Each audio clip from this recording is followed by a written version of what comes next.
AMC라는 게 과연 어떤 의미를 갖는지, 또는 어떤 식으로 우리가 준비를 하는 게 타당성이 있는지에 대해서 이야기를 해보면 어떨까 합니다.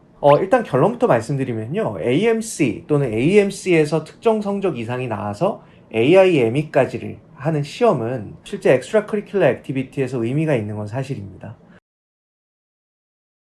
안녕하세요, 이준용 원장입니다. 오늘은 정말 요즘 굉장히 많은 논란들이 되고 있는, 옛날부터도 논란이 되어왔고 있는 AMC 과연 필요한가에 대해서 우리 이야기 한번 나눠보도록 하겠습니다. 우리나라에서 요즘 의치안약수가 아주 난리잖아요. 수리 영역에서 1등급을 맞으려면 이 킬러 문항들까지를 맞춰야 되다 보니까 최근에 정권에서도 이런 킬러 문항들을 없애라, 수능 난이도를 낮춰라, 이런 이야기들이 나올 정도였죠. 그래서 사실은 시험이라는 건 언제 어떻게 나올지 모르기 때문에 킬러 문항까지를 우리가 생각해보고, 어린 친구들이 의치안약수를 갈 때 준비를 하는 기준들을 우리가 생각을 해보면요, 보통은 이제 중학교 1학년 때부터 수학을 가르쳐서 중2, 중3 때까지 우리가 고등학교 수학 또는 대학교 수학의 초보 단계까지를 가르쳐야 보통 중3 때까지 수리 영역의 1등급까지를 달성을 할 수가 있었고요. 그렇게 수학이 1등급이 달성이 됐다는 전제 하에서 다양한 과학 과목이나 이런 부분을 그 기반을 가지고 공부를 해 나가면서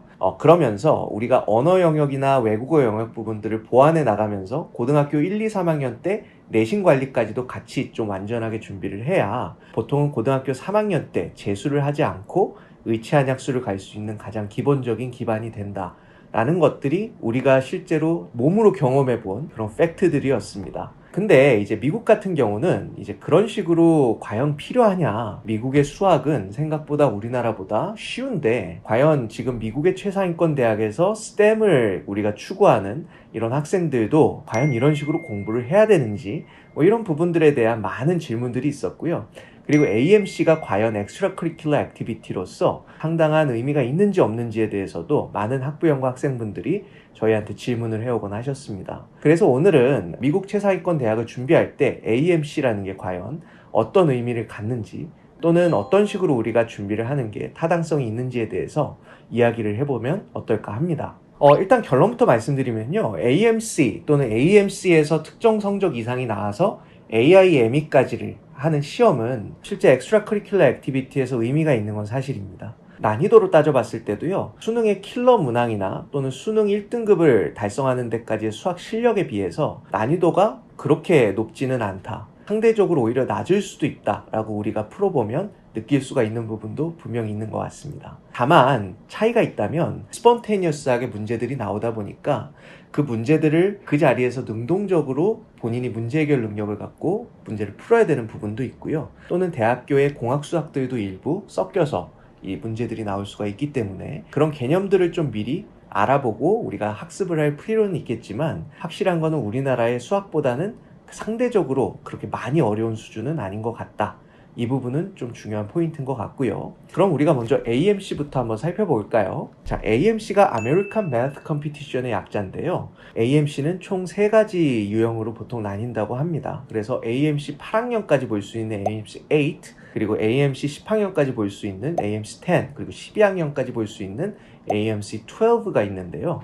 그래서 각 학년별로 본인이 문제를 풀 수 있는 정도의 난이도를 감안해서 학생들이 문제를 풀고 성적을 내는 부분을 판별을 해서 학생들의 우열을 가리는 이런 컴피티션이라고 우리가 볼 수가 있겠죠. 그래서 보통 AMC 12 정도를 기준으로 봤을 때 150점 만점에 100점 정도 이상이 되면 AIM이라는 시험을 우리가 볼 수 있는 자격이 부여된다고 이야기를 할 수가 있고요. 보통 우리가 150점 만점에 100점 이상의 성적을 낸다는 것은 우리가 AMC 측의 통계를 보니까 전체 학생의 상위 5% 이상의 성적이라고 판단을 하는 모양입니다. 그래서 이제 AMC를 봤다, 이거는 큰 의미는 없지만 AMC 12를 기준으로 150점 만점에 100점 이상을 맞아서 AIME에 참가 자격을 부여받았다, 요거는 그래도 조금 우리가 참고할 만한 정도의 엑스트라 커리큘러 액티비티는 될 수 있다 라고 볼 수가 있는 것이죠. 다만 요즘의 차이점은 뭐냐면요, 우리가 아시아권의 많은 학생들, 인도, 한국, 일본, 중국,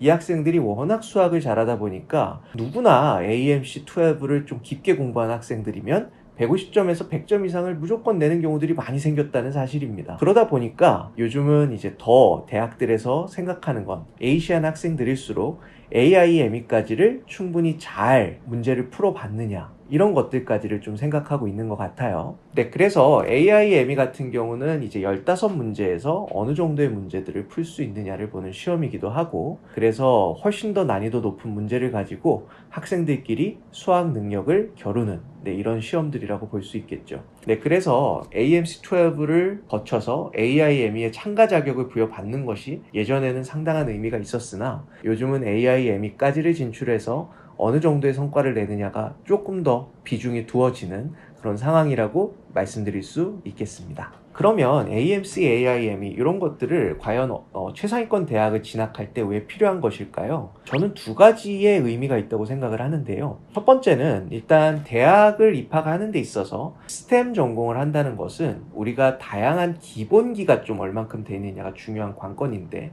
그 기본기 중에서도 가장 중요한 기틀이 수학이잖아요. 근데 이 수학을 다른 사람보다 훨씬 더 능동적으로, 훨씬 더 기반을 다진 상태에서 어떠한 어려운 문제들이 있어도 창의성과 기본기를 가지고 풀어낼 수 있는 학생이라는 것은 추후에 전공 과목을 듣는 것뿐만 아니라 추후 더 깊이 있는 특정 본인의 관심 주제를 파는 데 있어서 아주 중요한 기틀이 될 수 있기 때문에, 사실은 대입의 성패를 떠나서도 정말로 본인이 스템 영역에서 하고 싶은 게 많다면 충분히 이런 수학의 기반을 12학년 이전에 다지는 건 필요하다 라는 것들이 제 개인적인 생각이기도 합니다. 그리고 두 번째는 실리적인 측면에서도 좀 유효한 부분들이 있다는 것인데요. 실제로 칼텍이나 MIT 또는 예일 이런 학교들의 어플리케이션 사이트 들어가서 빈칸들을 채우는 곳들을 살펴보면요, AMC, AIME 점수를 기재하는欄들이 존재를 하잖아요. 그래서 실제 다른 학생들이 그런 기입을 할 수 없는 상황과 어떤 학생은 기입을 할 수 있는데, 또는 그 기입을 할 수 있는 상황에서 고득점이 있는 상황은 확실히 이 친구가 기본기가 있구나, 문제 해결 능력이 있구나, 또는 창의력이 있어서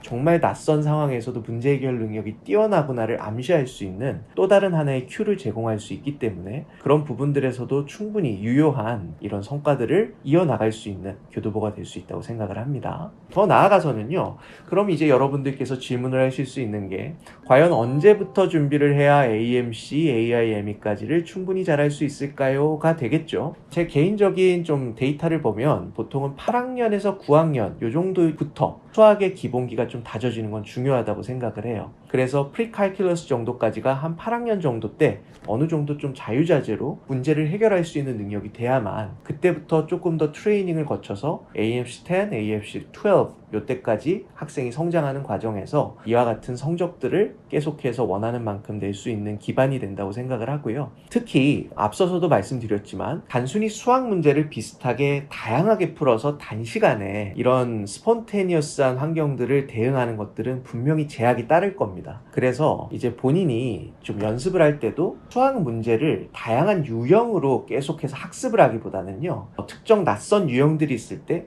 문제를 해결하는 그 과정들을 어떻게 풀어나가는지에 대한 부분을 좀 집중도 있게 살펴보고, 그런 과정들에서의 시행착오들을 꾸준히 좀 다양하게 바리에이션을 가져가면서 이 문제 해결 능력들을 키우는 것들이 이런 점수들을 내는 데 있어서는 오히려 좀 중요한 대목이 아니었나라고 저는 생각을 하고 있어요. 네, 그래서 여러분들께서 이런 수학 문제나 이런 부분들 굉장히 다양한 변수들도 있고 난이도도 어느 정도까지인지가 가름이 안 되는 학부형 분들도 많으시기 때문에 이런 부분들에 대한 의문들이 있으시다면 저희 캠퍼스로 문의를 주시면 저희 박태균 박사와 함께 이런 학생이 현재 어느 정도 수준에 있고 AIME까지를 갈 때는 어느 정도의 시간과 노력들이 필요한지를 진단해드리는 이런 세션들도 운영을 하고 있으니까요. 궁금하신 분들은 언제든지 저희 캠퍼스로 문의를 주시면 감사드리겠습니다. 오늘도 경청해 주셔서 고맙습니다.